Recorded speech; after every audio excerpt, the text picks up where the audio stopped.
Ludus, Vulpes. Welcome to Ludus Vulpes. My name's Kirsty. I'm Phil.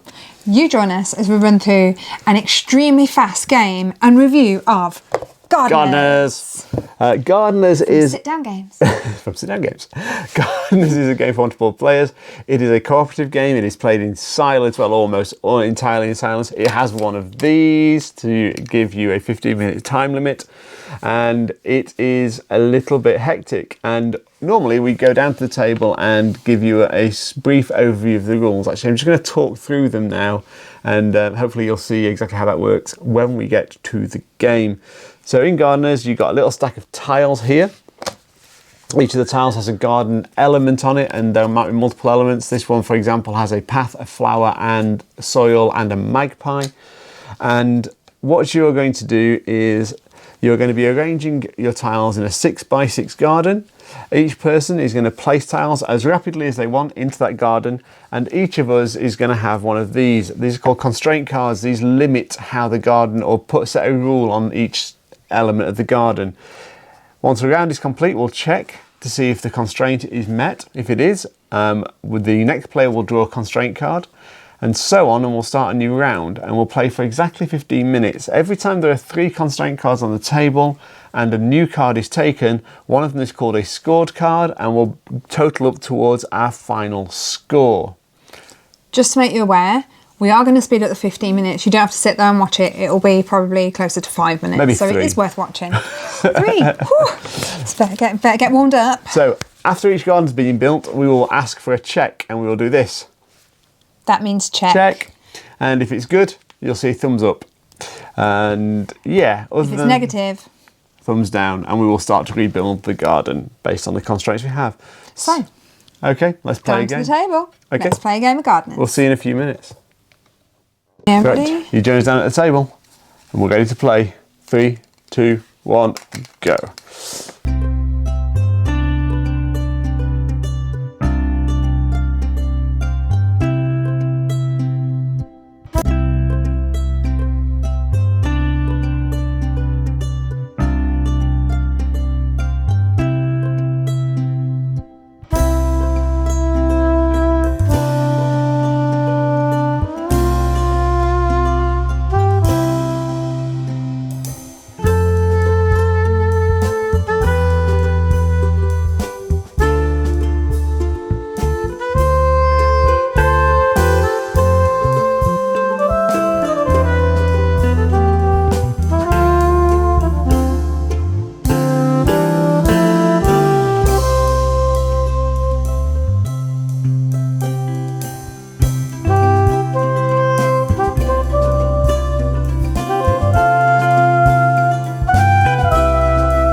And that is time.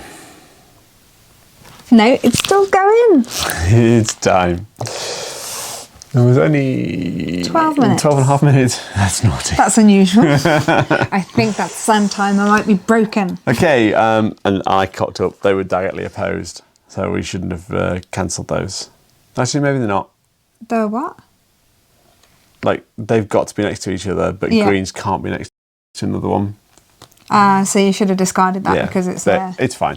We weren't getting any further, but we did score out of 1, 2, 3, 4, 5, 6 cards. That's good. That's the highest we've done so far. According to this handy dandy rulebook, it gives you a little total, and that calls us 5 to 7. You're progressing well. 12 points plus apparently is achievable, and also at the back of the book is a little reference table. We had that out all the time in front of us, so that is a round of the gardens, and wow, did we play fast. Hopefully, hopefully you managed to catch all that when we're doing good, etc., and that you managed to see the cards as we were scoring them. So Kirsty, what do you think? So this was on one of my slightly longer extended lists for an Essen pickup. I really like the idea of it, the fact that the simplicity of the artwork, the simple rules, but how the rules can change, and the fact that it is silent but yet cooperative. I thought it'd be really interesting to see how that works. We are members of a group at Bromsgrove Board Gamers, and we like cooperative games where it's just a bit of fun. Well, some of us do. Yeah, a bit of fun where you can get together with your friends. It's not going to be a big table hog. It's not going to be a big time hog. So if you've got a big game but you want to just do something at the end of the evening, and I quite like that it is a fairly quiet game. So if other people are playing games in the surrounding areas, it's not going to interrupt them.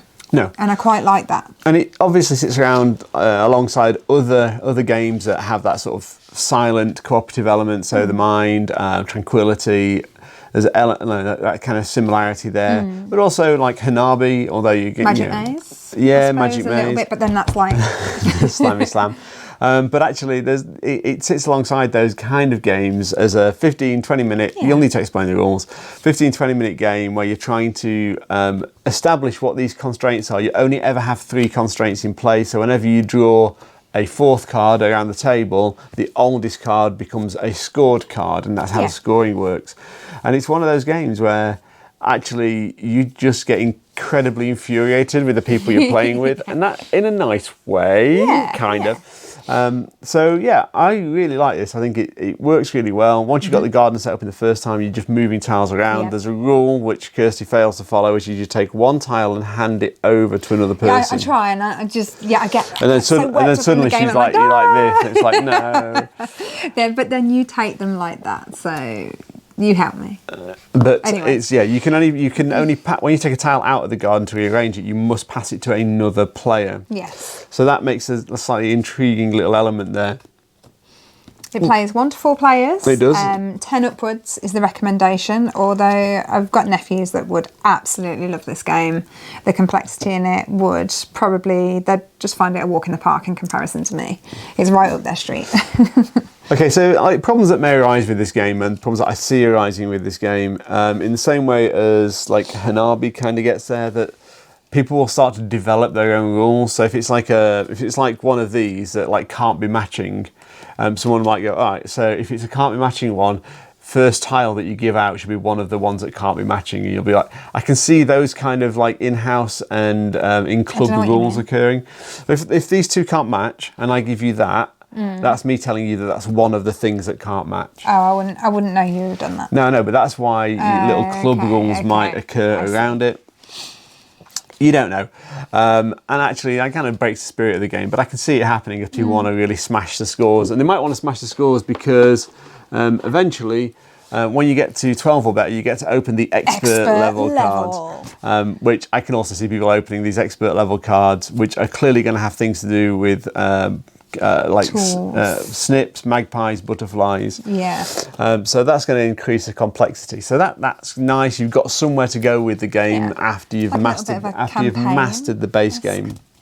So I think that's a really nice touch as well. One thing I really liked about this, to teach the game, there are 3 training courses which they take you through, which is just use the A cards, which are the green cards, then incorporate the B cards, which are the yellow cards. And then the C's. Oh, I don't know yeah. And then the C's, which are the orange cards or brown cards. Actually, that's not true. They're all mixed. But yeah, you know what I mean. So it builds the understanding of the game, which I think is quite nice, because anyone who's new to board games, or you know, who hasn't done this style of game before, it gradually increases complexity. Yeah, you guess it. And actually, if you need a few rounds at the training round A, that's fine if it helps cement their game.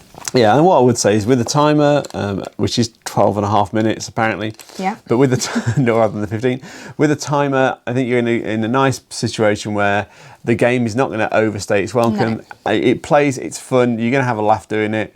You can't get AP with it because there's you're not allowed enough time to. No, and you're just trying to race through. So it's a really fun, real fun game. It sits as one of those kind of little fillers that's just going to give you a bit more thinking time than some other fillers. Yeah. Comes with our recommendation as a game that's going to be fun on the table. So if you fancy this, Gardeners by Kaspar Lapp is maybe on your list. Yeah. Here's the illustration by M.Doms and Moulins. Lovely. It's beautiful. So, thank you so much for your time today. If you've enjoyed this video, please like and subscribe. Don't forget, we're also on Facebook, Instagram and Twitter. Just search Ludus Vulpes. Thank you so much for your time. Thanks everyone. Happy gardening.